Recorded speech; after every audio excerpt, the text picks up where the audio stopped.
Bienvenue à toutes et à tous, fidèles amis, téléspectateurs de Eden TV. Ce sont les enjeux politiques qui ont droit de citer. Bienvenue à tous dans ce numéro de votre émission. La crise sanitaire mondiale n'en finit pas de bouleverser les donnes en Afrique et dans le reste du monde.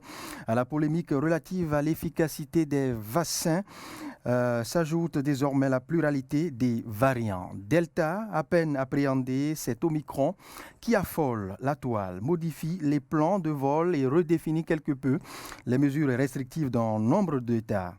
Dans ce numéro de votre émission, nos experts nous aideront à mieux comprendre les bouleversements, les nouveaux rythmes que cette crise sanitaire mondiale imprime aux relations internationales. Entre autres sujets à aborder dans ce numéro des enjeux politiques, Wagner prend désormais le contrôle d'une unité de l'armée centrafricaine, nouveau paradigme ou bêtise humaine.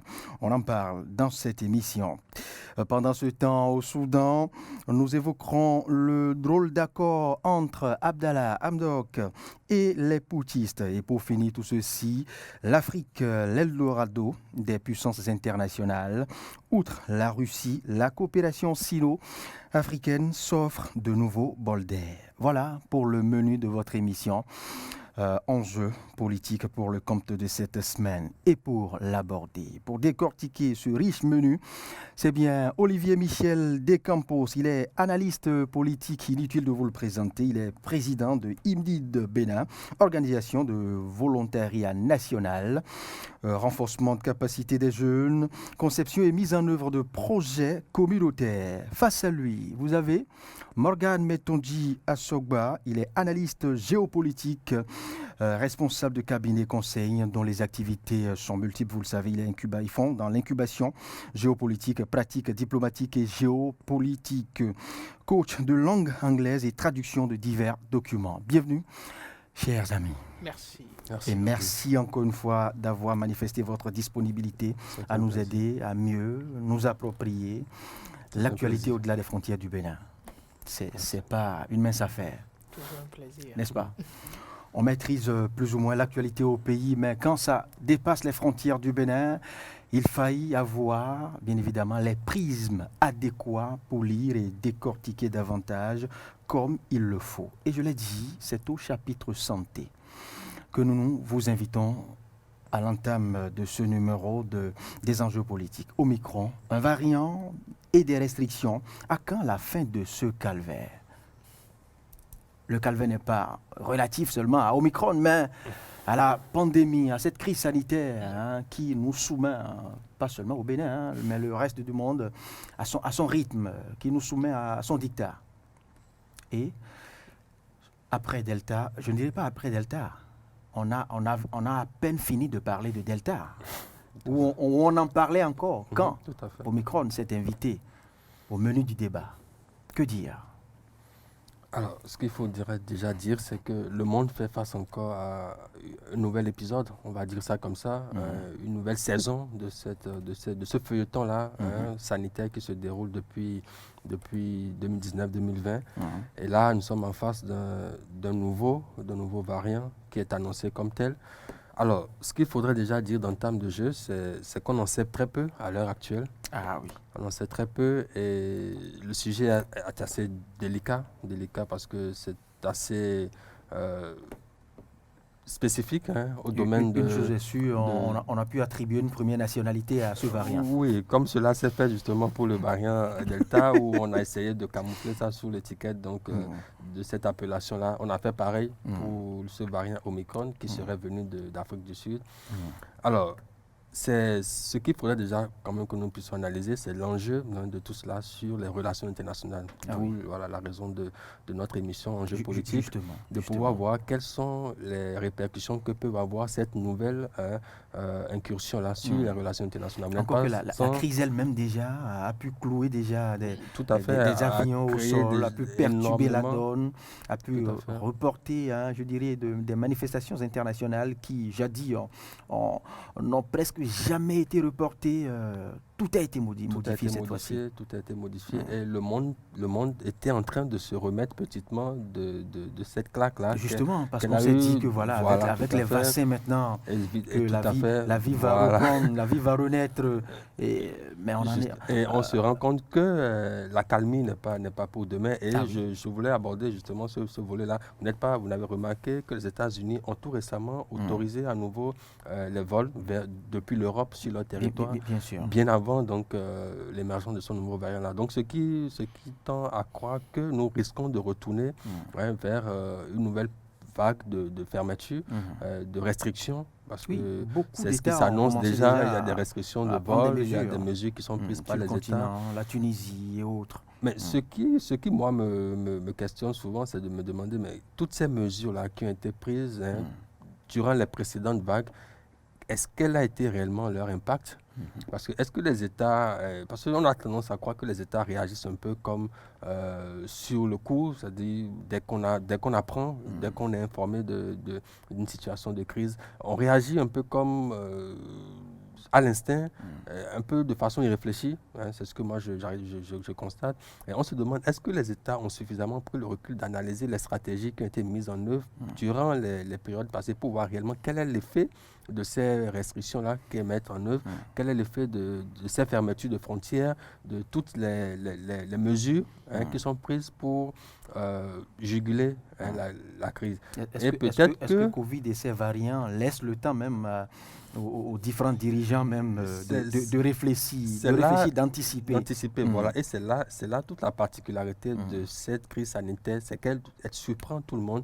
Et bien qu'on en soit à la deuxième ou à la troisième année, on est toujours sur le coup de l'urgence parce qu'on n'arrive toujours pas à prévoir, anticiper tout ce qu'elle apporte comme difficulté de gestion des affaires internationales. Eh bien, on en parle encore, Omicron, Delta, on en parlait, on continue d'en parler quand, je ne dirais pas, son petit frère ou son grand frère Omicron s'est invité au menu du débat, comme je le disais tantôt, Morgan Metonji à Sogba, au-delà des intrigues d'ordre sanitaire et autres. Quelles sont les influences, les impacts non seulement de cette crise, mais aussi et surtout de ces variants sur les relations internationales? Déjà, je salue votre perspicacité dans l'introduction qui nous a permis d'apprécier, peut-être je viendrai à votre école. Et aussi, quoi déjà? Aussi, j'encourage cette façon de donner des noms qui n'ont rien à voir avec l'Afrique, même quand on semble faire croire que ça vient de l'Afrique, qu'on donne au micro. Pourquoi? Parce que les impacts sont clairs et nets. Nous le sentons. Et ce qui est plus impressionnant, c'est la capacité d'anticipation qui semble manquer aux États. Pourquoi est-ce que je dis c'est étonnant? Parce que nous ne sommes pas au premier variant. Ceci doit être le troisième. Et c'est établi qu'on aura plusieurs variants. Oui, ça, puisqu'on a démontré, les scientifiques ont démontré que le virus, plus il fait face à des difficultés, à des conditions d'évolution qui ne sont pas, courantes, du moins de nouveaux obstacles de subsistance, le virus essaye de s'adapter. Et c'est un comportement qui est propre à tout virus en général, ce qui pourrait même expliquer la capacité à trouver des vaccins et tout le reste. Et donc, c'est établi qu'on aura des variants. Et donc les scientifiques devront s'y attendre. Ils devrions s'y attendre. Ils devraient même à cet instant réfléchir avec les politiques à une sorte de capacité d'adaptation du quotidien des citoyens par rapport à ce virus qui n'est pas venu forcément pour partir, mais qui est venu pour rester. Et c'est ce qui étonne et pourrait même expliquer le comportement ou les déclarations de l'Afrique du Sud. Parce qu'on se demande si la meilleure stratégie qui vise à s'adapter à ce nouveau challenge qui est venu pour rester est de fermer ses frontières à chaque fois qu'il y a un nouveau variant qui prend l'essor. Et c'est là où, lorsqu'on entend l'Organisation mondiale de la santé et qui se prononce, qui commence déjà à se prononcer et qui critique le comportement des États, on se dit qu'il y a une sorte de prise de conscience de la probable inefficacité. Pourquoi probable?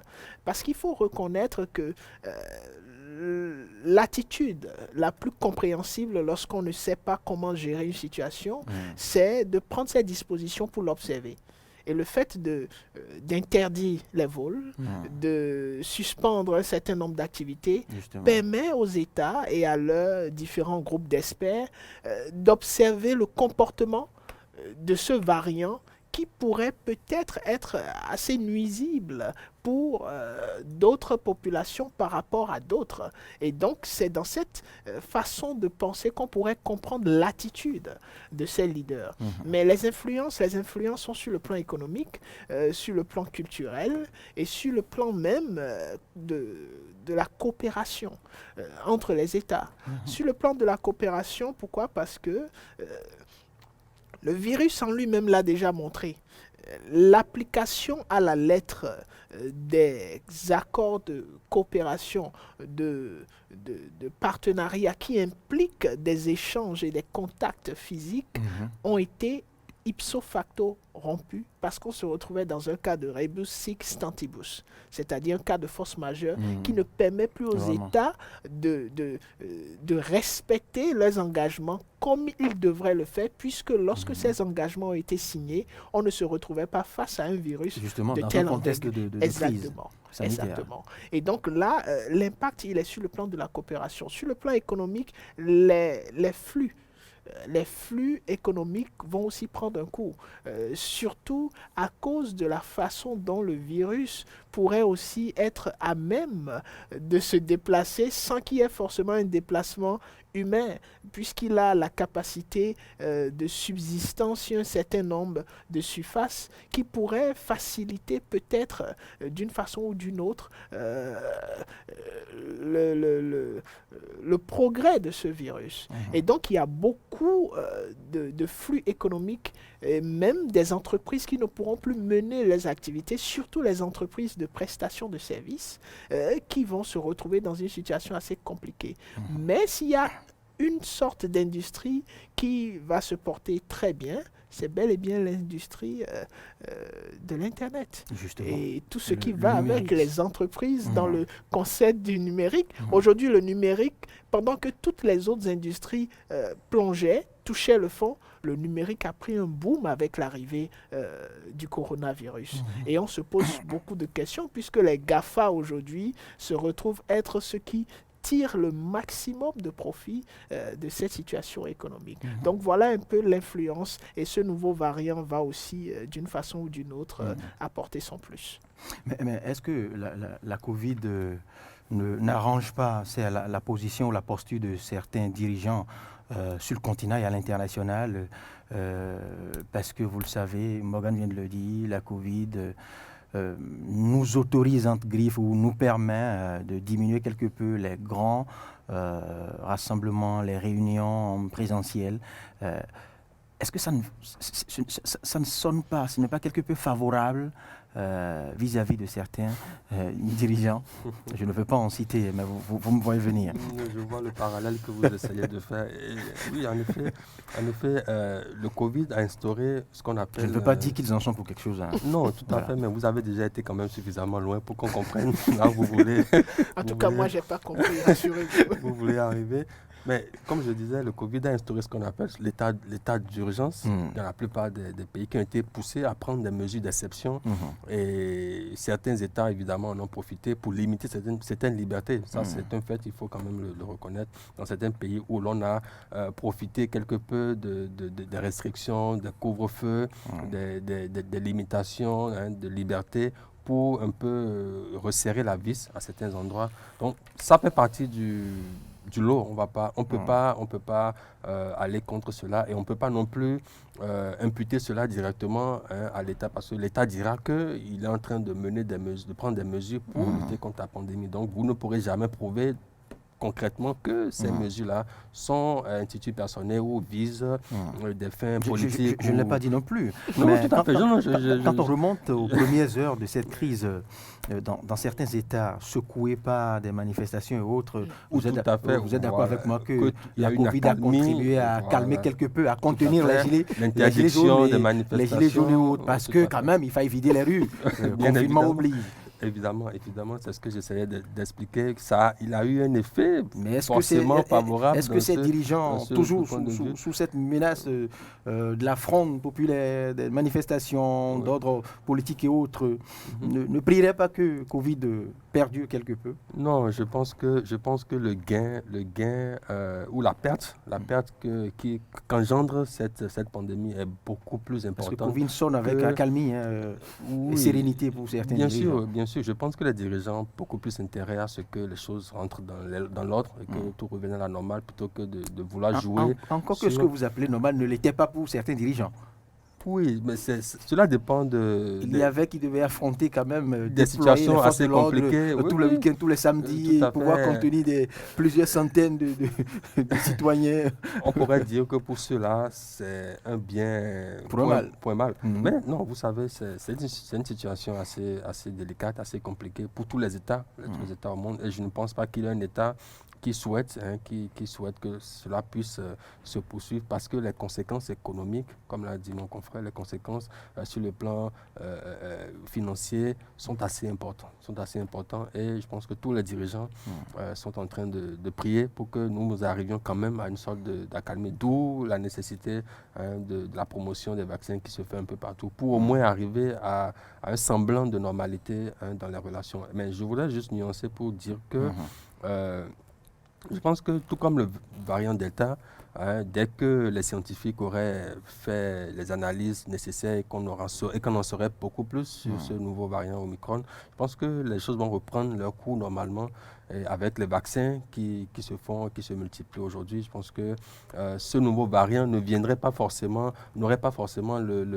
la même incidence sur la vie internationale et que d'ici peut-être quelques semaines, les choses vont reprendre, en tout cas, à un rythme beaucoup plus rapide que ce que nous avons observé précédemment. Parce qu'il faut observer que la plupart des activités avaient déjà quand même repris. Donc, plus ou moins. Donc, imaginez-vous qu'on revienne encore à l'époque de, disons, 2020, ce serait vraiment dramatique pour l'économie mondiale et pour certains pays qui ne pourraient pas supporter une énième vague de restrictions. Ah oui, vous l'avez dit. Un dernier point, un dernier mot de Morgane avant de quitter avant de clore ce registre Omicron, volet santé bien évidemment. Je l'ai dit, pas pour nourrir davantage la polémique. C'est vrai, j'ai semblé le faire croire que sera favorisé quelque peu certaines positions ou postures. Cela peut être ainsi, de manière consciente ou inconsciente. Certes, une chose est sûre, ce qui tombe bien sous le sens, c'est que la Covid a permis de ramener l'ordre dans certains États. Oui, vous le savez, je n'en citerai pas non plus. Je n'en citerai pas, et ça n'est pas un seul. Alors, outre la grosse polémique des vaccins, eh bien, la couverture vaccinale a été plus ou moins mesurée ou contrôlée dans certains États, même si le Bénin reste quelque peu à la traîne encore. La nouvelle campagne lancée par le gouvernement rehausse quelque peu le nombre de cas de personnes vaccinées. Il faut dire que les vaccins sonnaient avant les derniers variants. Le dernier variant sonnait quelque peu comme la grosse solution, la grosse assurance que nous avons de pouvoir reprendre, comme il dit, de revenir à la normale. Eh bien, au-delà de ces vaccins, peut-on vraiment anticiper ou penser jusqu'à quand la fin de ce calvaire, comme l'intitulé de notre titre, de de cette rubrique, de de cette ce rubrique. sujet. Jusqu'à quand peut-on se permettre, pas à titre prémonitoire, hein, mais Oui, peut-on arriver vraiment à ne plus parler de Covid dans un passé, c'est un choix, dans un futur, je dans un dirais, futur très proche? ou même lointain. Mhm. Ce sera un choix. Ce sera un choix des dirigeants, ce sera un choix Nous des n'avons pas choisi populations. Oui, Omicron quand même. nous n'avons pas choisi Omicron, mais c'est nous qui Mhm. décidons d'en parler, d'en faire une priorité ou pas. Et ce serait... Est-ce qu'on en fait une priorité ou ça s'invite au chapitre de nos non, priorités? on en fait une priorité. Ou cela s'impose même à nous parfois? Cela ne s'impose pas autant que le virus s'était imposé au départ. Et c'est ce qui justifie les déclarations aussi bien du gouvernement sud-africain que de l'Organisation mondiale de la santé qui peine à comprendre pourquoi est-ce que les États se permettent encore Mhm. de fermer leurs frontières, de fermer leurs circuits et d'empêcher les échanges, aussi bien en matière de mouvement, de liberté de circulation des êtres humains que des marchandises. Ils ne comprennent pas pourquoi est-ce qu'on en fait une priorité de premier ordre jusqu'à prendre ce genre de Mais décision. l'OMS est pourtant l'instance première qui devrait comprendre Mais cet état de choses, c'est ce juste- comportement des États. C'est justement l'OMS qui devrait comprendre, qui aujourd'hui décrit ce comportement des États aux côtés du gouvernement Ou le sud-africain. contraire arrangerait l'organisme. Oui, le contraire serait probablement, pour ceux qui vont observer le caractère de dépendance en matière de fonds de roulement de l'organisation, Mhm. cela pourrait dire, mais l'OMS ne devrait pas être en train de déclarer ou d'avoir cette posture. Mais si l'OMS aujourd'hui se permet d'avoir cette posture, c'est qu'effectivement, il y a de la matière à réfléchir et qui entacherait la crédibilité de l'OMS si elle devait se permettre de s'aligner dans la posture de ces États qui sont en train de tout fermer. Et c'est pour dire qu'aujourd'hui, ce nouveau variant ne devrait pas être une priorité de ce niveau-là. C'est pas qu'on ne devrait pas s'y intéresser, naturellement, mais on ne devrait pas s'y intéresser de façon à bloquer entièrement les échanges, les flux économiques et les circulations des populations. Et donc, tout dépendra des leaders et des populations. Puisqu'aujourd'hui, nous avons, si vous regardez l'Europe, la couverture vaccinale de leur côté est assez élevée.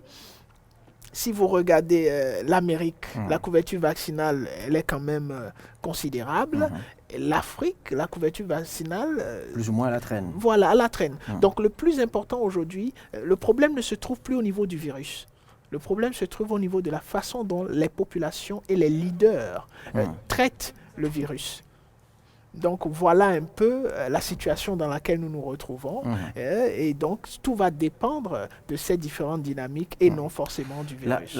Derrière la posture de l'OMS, moi je pourrais y voir, ou selon certaines analyses, on pourra voir du cynisme. C'est à croire que l'organisme aurait aimé que les États restent ouverts, quitte à constituer des champs d'expérimentation, de grands laboratoires, d'exercice de ces différents variants, quitte à permettre à l'organisme de jauger peut-être notre capacité à tenir ou à surmonter tel ou tel.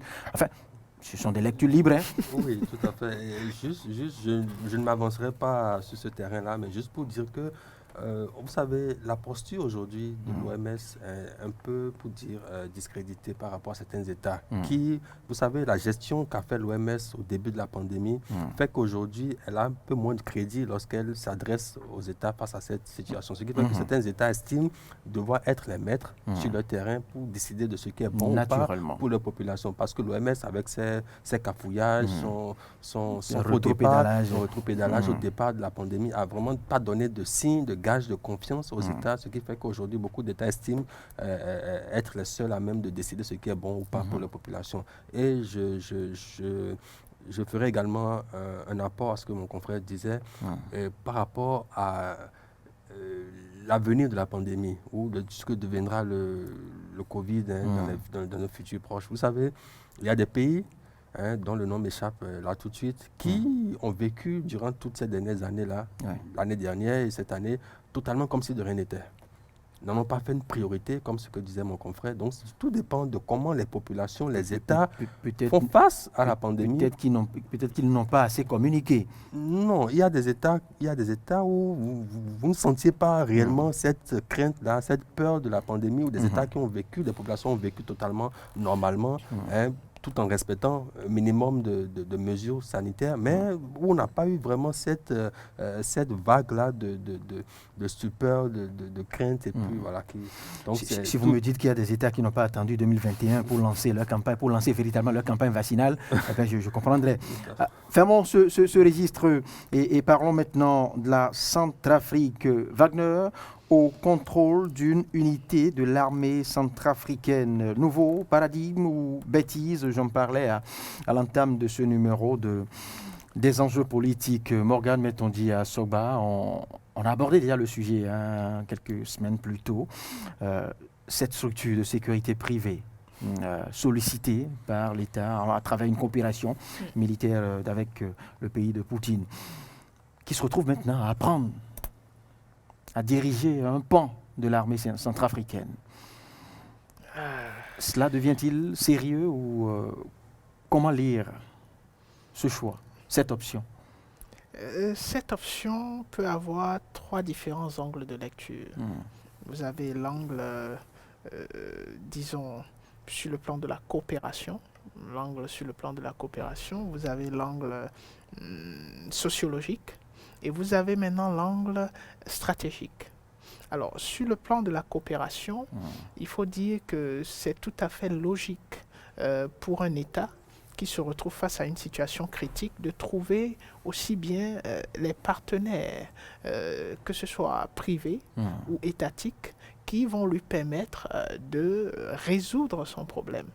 Et il faut dire que depuis l'arrivée de Wagner, la Centrafrique semble, ne serait-ce qu'à court terme, avoir satisfaction des prestations de ce groupe Wagner. Et conférer à Wagner pour le peu. Qu'on me fait comprendre. Voilà. On va s'en tenir, puisqu'on ne sait pas ce qui se passe en dessous. Alors, donc, dans cette dynamique, on pourrait comprendre que l'État décide de confier à Wagner une unité si cette unité est capitale pour juguler la problématique de sécurité dans laquelle se retrouve cet État. On pourrait comprendre que ce n'est pas une bêtise, que c'est purement dans l'intérêt de régler la problématique tout au moins à court terme. Quant à l'efficacité à long terme... Une prime à l'efficacité, je vous l'ai dit, ou... À long terme, c'est toute une autre histoire et toute une autre analyse. Parce que si Wagner d'aventure représentait... L'expression d'une confiance peut-être précoce. Oui. Si d'aventure Wagner représentait de façon effective la Russie, les États n'ont pas d'amis. Ils ont des intérêts. Et donc, il faudrait qu'on puisse apprécier concrètement la contrepartie de ce service qui est en train d'être offert à la Centrafrique. Mais si d'aventure Wagner n'était qu'un groupe privé, ben là, peut-être combien est-ce que Wagner gagne en retour? Qu'est-ce que l'État centrafricain offre à Wagner en retour? Et lorsqu'on pourra apprécier cela, on pourra déterminer si à long terme, ce qui se passe est vraiment dans l'intérêt de la Centrafrique ou pas. Sur le plan... Encore que la coopération pourrait aller au-delà même du numéraire. En effet.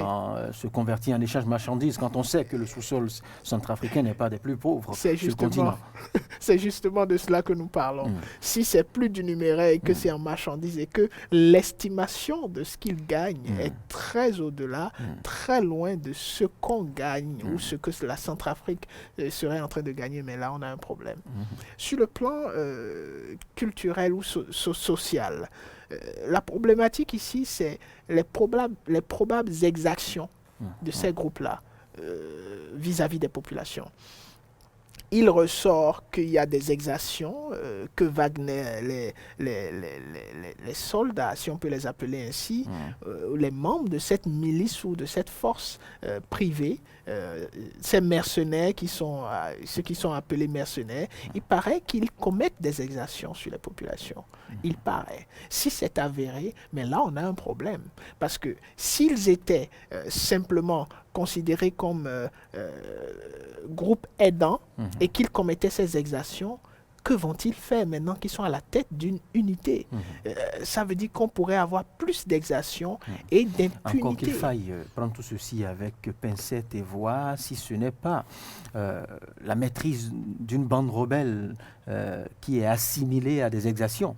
C'est vrai que nous sommes en communication, en effet, en période de guerre. En effet. Et chaque camp et c'est pour cela qu'on dit si c'est vérifié. Si c'est vérifié et que ça continue, on va se retrouver à des exactions qu'on ne pourra pas forcément gérer. Et donc la population qui est censée être heureuse d'avoir Wagner en train de maintenir ou réinstaller le système de sécurité va se retrouver à encore souffrir des exactions. Et sur le plan stratégique, maintenant, là on pourra dire que c'est compliqué. C'est compliqué dans quel sens? Parce que sur le plan stratégique, la Centrafrique a des partenaires traditionnels. Et quand on dit partenaires traditionnels, on a même des critiques au niveau de l'Union européenne qui dit qu'on met Wagner à la tête des personnes ou des soldats qui ont été formés par l'Union européenne. Et donc, c'est un problème stratégique, c'est un affront. Et il faudra aller vérifier la teneur ou la ténacité des différents accords de partenariat sur le plan militaire qui existent entre l'Union européenne et la Centrafrique. Et voir si c'est tout à fait bénéfique pour la Centrafrique de sacrifier cela contre la gestion d'une unité par le groupe Wagner. Et donc, sur le plan stratégique, quelqu'un pourrait dire que c'est pas bien pensé. Sur le plan social, on pourrait dire que c'est pas bien pensé, mais sur le plan de l'efficacité par rapport aux questions d'actualité, la menace d'actualité pour la Centrafrique, on pourrait se permettre de dire que c'est peut-être un bon choix. Le débat reste ouvert. Olivier Michel Descampos, ce choix, Morgan l'a décortiqué sous différents prismes.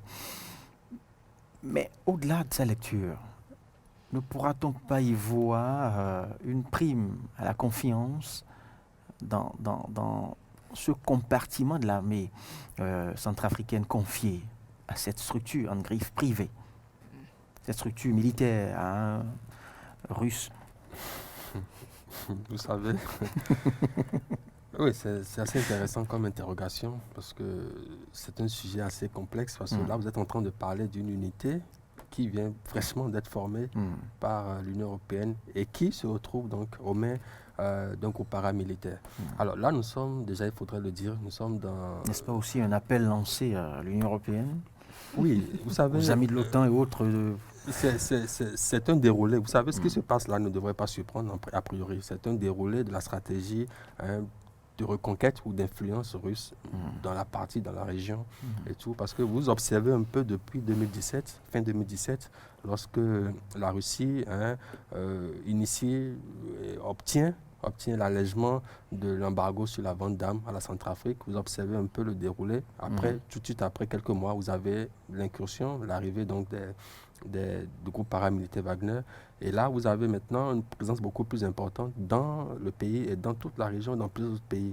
Et vous observez également, de ce point de vue-là, l'augmentation de l'influence russe, il faut le dire comme ça, de l'influence russe dans la région, dans le pays, au détriment, qu'on le veuille ou pas, de la présence occidentale et en l'occurrence française. Et là, quand vous observez un peu ce qui est en train de se passer là, qui est quand même assez inédit, et qui aura forcément des conséquences, sur la coopération que la Centrafrique a avec l'Union européenne, parce que je ne pense pas que les Occidentaux continueraient de former. Déjà, ils ont annoncé qu'il y aurait des mesures de rétorsion, il y aurait des sanctions qui seraient prises contre les différents groupes et forces en présence. Parce que lorsque vous avez une unité, ça c'est sur le plan stratégique, lorsque vous avez une unité qui est formée par des coopérants et que cette unité-là passe aux mains d'une autre force, il y a ce qu'on appelle les transferts de de compétences, de connaissances, de stratégies et tout, qui ne seraient pas forcément favorables parce que lorsque les militaires européens occidentaux viennent former ces forces-là, elles leur livrent un certain nombre de méthodes, de méthodes de combat, un certain nombre d'éléments assez confidentiels qui forcément tomberont là maintenant aux mains de ce groupe paramilitaire-là. C'est peut-être pas aussi flagrant que cela, mais c'est des éléments assez importants dont il faut tenir compte en stratégie militaire et tout ça. Donc là, vous avez des répercussions forcément qui arriveront derrière. Mais ce qui est quand même intéressant à observer, c'est que lorsque l'Union européenne aujourd'hui est en train de menacer de supprimer ou d'arrêter cette mission de formation des militaires en Centrafrique, alors automatiquement, lorsqu'on observe l'impact et le résultat obtenu par ce groupe paramilitaire-là en Centrafrique et qu'on a les sanctions, les menaces de sanctions qui sont faites sur ce groupe-là. Imaginez-vous qu'aujourd'hui, les Occidentaux réussissent à faire partie les paramilitaires Wagner de la Centrafrique. On risque forcément de retomber dans des difficultés sur le plan sécuritaire. Et le problème qui se pose, c'est de savoir est-ce que l'Union européenne est prête à combler le gap? Parce que imaginez-vous qu'aujourd'hui, Wagner s'en aille de la Centrafrique. Forcément, vous allez assister à un regain de violence, à un regain. On risque de retourner encore en arrêt sur le plan sécuritaire. Mais est-ce que l'Union européenne, qui est en train de faire toute cette pression-là, qui est en train de mener toute cette diplomatie pour faire partie de Wagner ou pour dénoncer les actions de Wagner, est prête à suppléer à leur départ? C'est là toute la question qui se pose. Et la réponse est pratiquement, je m'avancerai peut-être de le dire, mais la réponse n'est pas évidente. Elle est peut-être négative parce que je ne pense pas que l'Union européenne soit prête à investir davantage en termes de ressources humaines, en termes de ressources militaires, en termes de ressources logistiques et tout ce qu'il faut pour suppléer ou pour faire le travail que Wagner est en train de faire actuellement en Centrafrique. Et là se pose toute la question donc, du choix opéré par la Centrafrique d'opérer cette remise en main là, de cette unité-là au groupe Wagner pour peut-être mener des actions peut-être ponctuelles qui auront des impacts nécessairement sur le plan sécuritaire. Est-ce que l'Union européenne ou sinon les puissances occidentales ne gagneraient pas à réfléchir à la collaboration militaire, à cette coopération, puisque depuis quelques mois ou ces dernières années, je dirais, on a noté une sorte de négation de la coopération militaire avec certains États. Quelques jours plus tôt déjà, c'est le convoi de l'armée française qui a été non seulement attaqué, mais bloqué plusieurs jours durant, ce qui s'est soldé par un affrontement entre civils et contingents, je dirais, des forces occidentales. N'y a-t-il pas là un refus, une opposition à peine voilée de cette coopération militaire sur le continent, enfin, surtout dans la partie ouest de l'Afrique? Le refus que vous constatez ou que vous semblez constater est assez... Je me suis permis oui. une petite parenthèse au-delà de la Centrafrique. C'est pas faux, mais c'est assez logique. C'est assez logique parce qu'il y a des critères de puissance. Il y a des critères de puissance et il y a dans le monde de la géopolitique des alliances et des collaborations qui sont très difficiles à concevoir. Et parmi ces collaborations, une collaboration entre les forces de l'Union européenne et, par exemple, les forces anti-griffes russes, c'est pas évident. Une collaboration entre les forces chinoises et les forces américaines, c'est pas évident. Et donc, cette, qu'on va pas appeler compétition, mais cette antipathie qui semble être naturelle dans le domaine des relations internationales font que lorsque l'Union européenne se retrouve dans une sphère où la Russie vient, il y a cette difficulté de coopération. Et donc, qu'est-ce qui se passe? Les États qui ne sont pas alignés, pour la plupart, et aujourd'hui on ne parle plus d'alignés, mais les États qui ne sont pas alignés dans l'optique de l'une ou de l'autre de ces puissances se retrouvent à devoir choisir le partenariat. Et se retrouvent donc dans une situation où si vous choisissez de travailler avec les forces russes, vous perdez d'une façon ou d'une autre tout ce qui peut venir de l'Union européenne. Et c'est ce qui est en train de se passer là. Alors, lorsque vous regardez même le comportement par rapport à ce qui se passe en Centrafrique, vous avez l'impression que dans l'accord de partenariat, c'était probablement clairement stipulé que si l'Union européenne, je fais là juste une analyse poussée, ce n'est pas forcément vérifié, que si l'Union européenne se permettait de former, elle devrait normalement être là pour aider les forces centrafricaines à mettre en œuvre pendant un moment donné ce qu'ils auraient appris des formateurs et des experts de l'Union européenne. Et donc, l'attitude de la Centrafrique semble être totalement en contradiction avec les clauses de l'accord qui a conduit à se retrouver, à former les soldats centrafricains par l'Union européenne. Et donc là... Mais une telle attitude au sommet de l'État ne serait-elle pas anodine ? Elle n'est pas du tout anodine. Ça veut dire qu'on se retrouve là face à une attitude, si on doit s'inscrire dans le cadre de l'efficacité ou de la solution par rapport à la crise, une attitude qui est assez compréhensible puisque l'État centrafricain a un devoir majeur. C'est de veiller à ce que les intérêts des peuples centrafricains et surtout la sécurité de l'État et des peuples soient maintenus. Et donc, on comprendrait cette attitude. Mais là où on aura des difficultés à comprendre cette attitude, c'est les conséquences qui pourraient en découler. Jusqu'où ces conséquences pourraient affecter la vie de l'État centrafricain sur le plan sécuritaire. Est-ce que le groupe Wagner, qui jusque-là reste et demeure un groupe paramilitaire, et que la Russie même ne reconnaît pas comme étant une extension de l'autorité de l'armée russe. Pour la Russie, ce n'est pas la Russie qui se retrouve en Centrafrique, c'est Wagner. Et ils font une distinction claire et nette entre Wagner et la Russie. Ah oui. Et là, donc, c'est assez compliqué. C'est un risque que l'État centrafricain prend en décidant de vouloir travailler avec un privé qui semble représenter la Russie plutôt que de travailler avec l'Union européenne qui, a priori, est responsable de ces actes et voit environ 27 pays de cette union-là déterminés à prendre les responsabilités de leurs actes. Encore qu'il faille voir si risque il y a vraiment dans ce que nous appelons risque, Morgan Metondi à Sogba, si tout ceci ne cache pas des stratégies insidieuses pour dissiper ou disculper quelque peu la Grande Russie. Ça, jusque-là, j'ai dit. Je ne sais pas si c'est... Comme vous l'avez dit tout à l'heure, avant votre dernière analyse, ça reste une analyse. Ça reste une analyse. Olivier Michel Descampos, on va ouvrir un autre volet. On ira au Soudan pour nous intéresser un peu à un cas particulier, démis de ses fonctions, déchu de la primature transitoire, puisque ce ne fut pas une transition gouvernementale à la normale.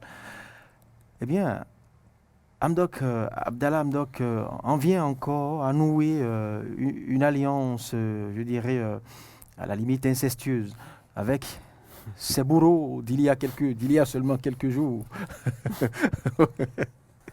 Vous me voyez venir. Le peuple ne l'a pas admis. Le peuple n'a pas digéré au fait ce coup, ce double coup, je dirais, au-delà du coup de force. Il y a ce second coup de force que tente de faire subir au peuple Abdallah Hamdok cette fois-ci, parce que le peuple soutenait et portait Abdallah Hamdok dans ses réformes. Et c'est ce qui a valu les nombreuses manifestations que vous avez notées ces derniers jours. Mais de là, à voir ce même Hamdok que ce peuple soudanais portait devenir ami de ses soldats, que dis-je, de ses putschistes d'hier, c'est difficile à lire. Qu'est-ce qui a vite marché ou qu'est-ce qui n'a pas marché? Alors, déjà, d'entrée de jeu, je vous dirais bienvenue en politique, parce que nous sommes là en plein dans un jeu politique. Et vous avez fait bien de le rappeler, très, très efficacement, que là se joue quelque chose d'assez important pour le Premier ministre Hamdok lui-même, parce que porté par la population, au lendemain du putsch, qui a exigé sa libération et fait tout possible pour que la transition puisse se poursuivre. Et aujourd'hui, vous observez ce revirement-là, cette signature d'accord avec les militaires. Alors, comment est-ce qu'on pourrait l'interpréter? Alors, c'est assez surprenant.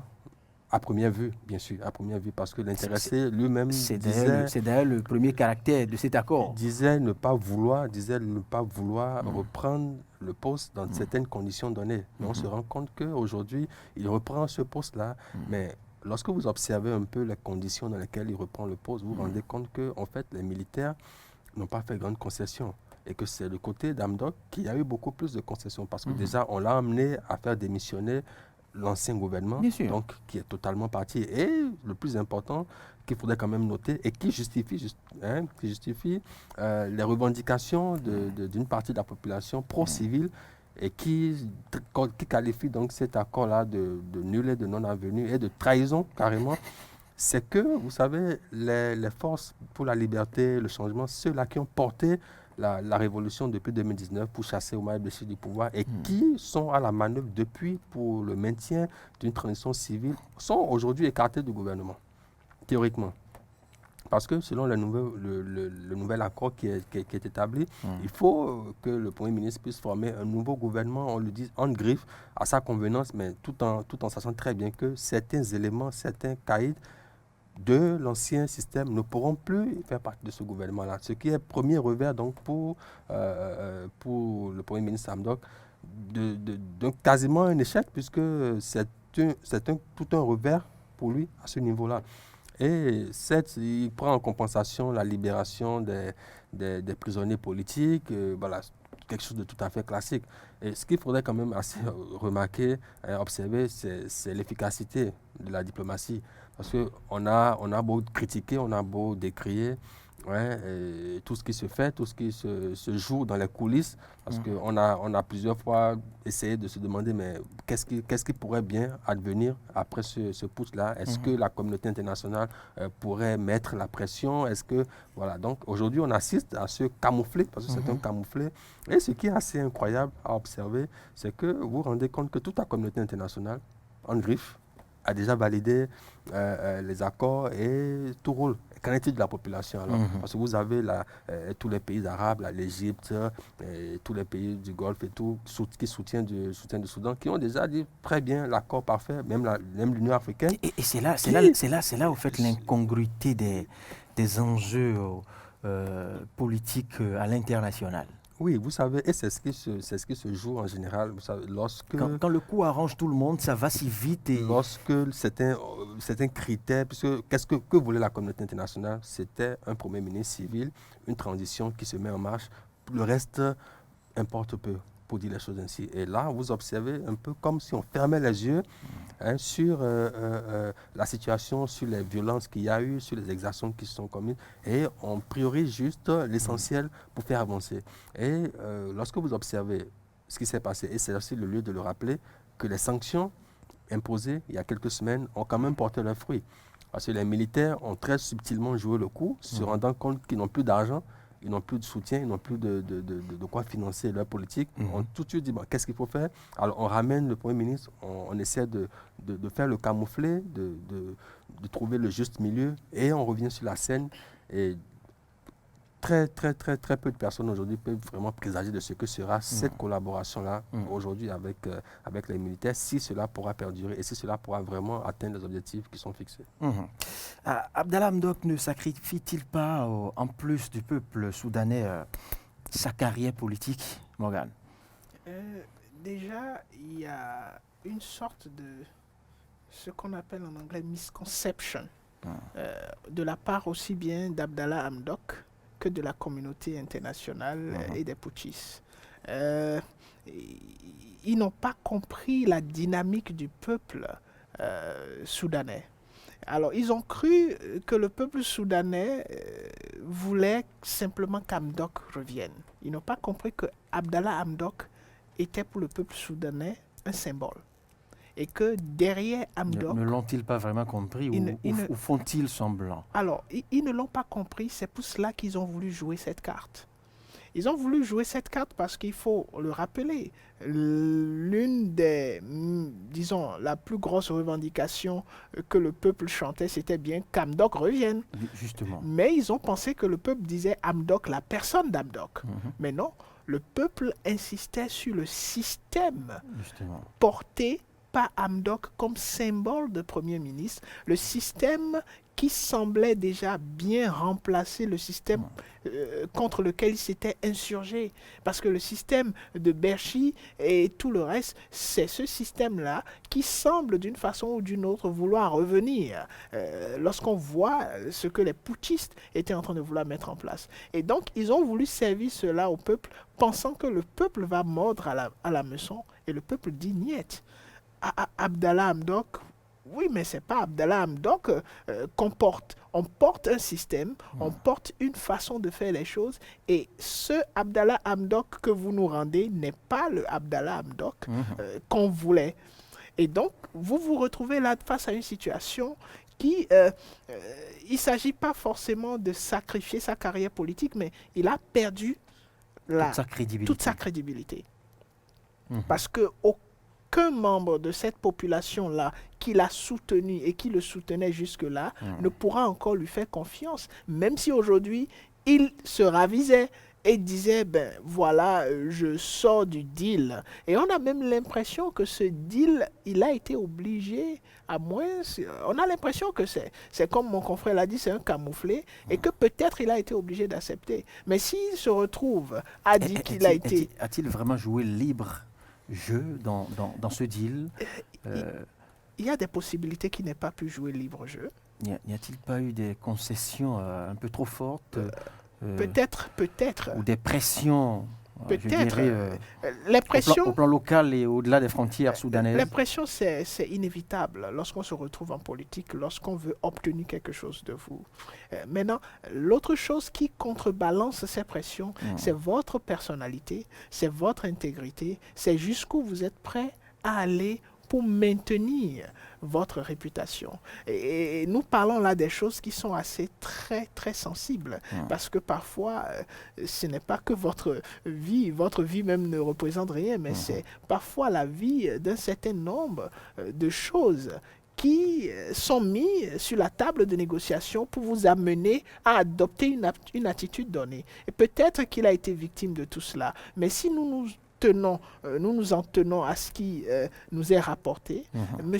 Hamdok a perdu toute crédibilité, tout soutien probable, que ce soit dans un futur proche ou dans un futur lointain. Il ne doit pas s'en douter, avant de s'emballer dans cette... Il s'en doute. Il est surpris, tout comme les militaires et comme la communauté internationale, que le peuple soudanais a atteint un degré de maturité donné.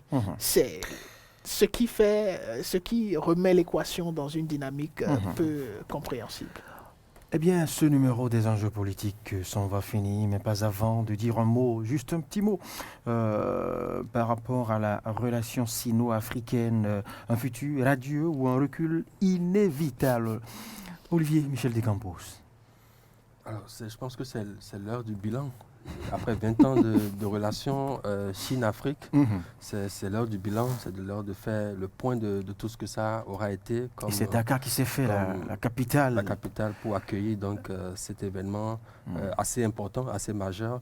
Et je pense qu'après sortie de crise sanitaire et tout ce que nous avons observé dernièrement comme situation, comme difficulté, c'était vraiment le moment de faire le point de ce qu'aurait été cette relation-là et de ce qu'elle devrait être. Je pense que les Africains ont l'occasion là de pouvoir vraiment repartir sur de bonnes bases, redéfinir un certain nombre de points cardinaux de cette relation-là.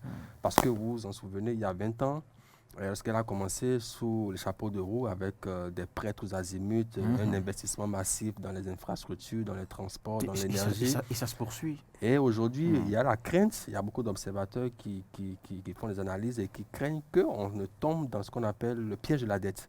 Le piège parce qu'aujourd'hui, les États africains sont lourdement et fortement encore endettés. Que des plus gros États, des États aux embonpoints financiers hors normes, ils sont déjà tombés. Vous me voyez venir. Tout à fait. Européens même. Il faut le dire la chose.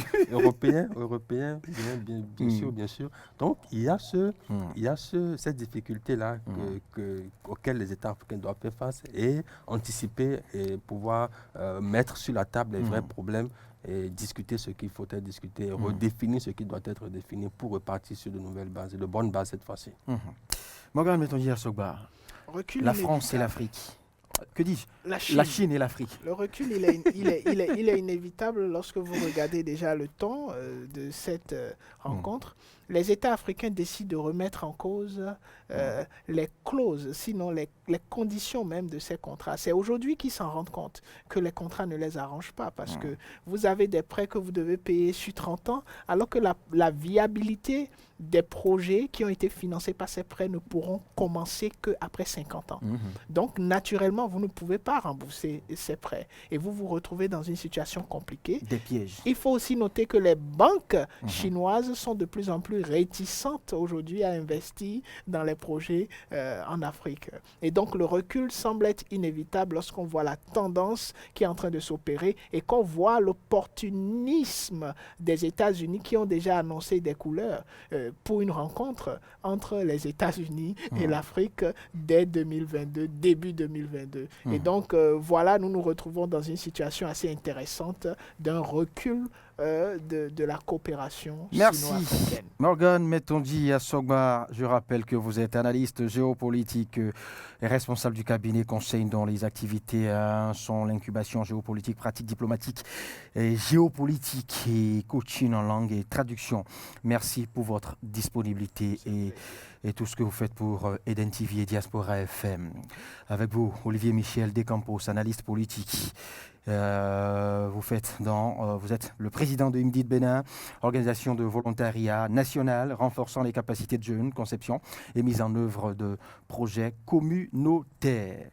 À très bientôt. Dans 2 semaines, on se retrouve pour décortiquer, ou un peu plus bien avant 2 semaines, pour aborder le scrutin présidentiel en Gambie et beaucoup d'autres informations des plus chaudes sur le continent africain, au-delà des frontières du continent africain. Merci et à très bientôt. Merci.